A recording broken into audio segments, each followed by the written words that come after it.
never said they were going to leave town. Plus, the fall and fall of car giant Ford. Devastation on a grand scale. Well, for 82 years, the Geelong engine plant stood as the foundation of the Ford Motor Company in this country, churning out engines for millions of Australian family cars. But today, Ford put the lives of 600 Victorian families into reverse. We paid tribute to an Aussie icon. And now, for a 21 toot salute. My dad worked at Ford's. My brother works at Ford's. Cousin works at Ford's. Friends work at Ford. What does Ford mean to you both? Everything. Security. It's life. Ford's is gone, what do you do? They're the heart and soul of the Ford Motor Company, or they were. How secure did you think your futures were? Well, same as Brendan, I thought I'd retire there. I wanted to retire there. It's close to home. So very secure? Yeah. Between them, Brendan Sexton and Kerry McCarthy have notched up 34 years at the Ford engine plant in Geelong. Do you love your jobs? Yeah, it's a good place. We had an opportunity to take a redundancy package 12 months ago, and we chose not to because we like Fords and wanted to stay at Fords. Today, along with 598 other employees, they went to work with a future and left without one. In 2010, the engines that have been made here since way back in 1925 will be imported.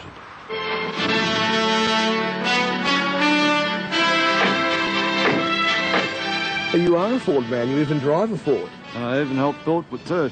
You built it? Yes. What did you build on this car? On this car, I learnt at Ford's how to make the spindles, the front rotors, the rear rotors, the lower arms, two lots of types of cylinder heads that went on this motor.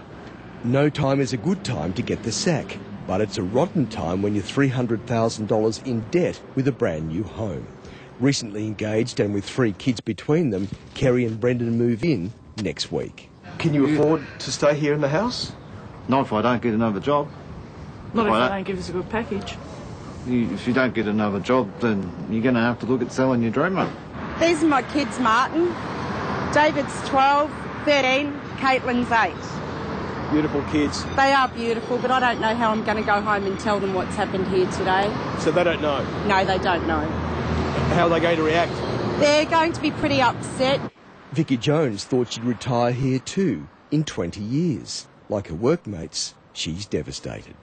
People are really emotional. People are crying. They've lost their future. A lot of people are going to lose their houses, their livelihoods. It's pretty morbid in there at the moment. How would you describe what's happening? A disaster. A disaster on a personal scale for all of those members of ours at Geelong, and a disaster on a massive scale for the Geelong community. Ian Jones from the Australian Manufacturing Workers Union. The circumstances of the parent company are dire. They're losing about $12.2 billion at the moment, and I just think that they're trying to save money wherever they can, and Australia to them is unimportant. What about the financial fallout for other companies that supply Ford? Well, the flow-on effect is substantial in that for every 1 job lost in the automotive industry, there are a further 3 lost in subsidiary industry. That means roughly about 2,000 jobs will be lost as a consequence of this decision by Ford. O'Brien applies the pressure, but Mooney kicks around the body and kicks a wonderful goal for Geelong. They can't take a trick down here in Geelong. The mighty Cats are motoring along at the top of the AFL ladder, and everyone is positively purring. Well, they were. And this puts a bit of a dampener, and I think if we lose the flag, if we're not in the finals,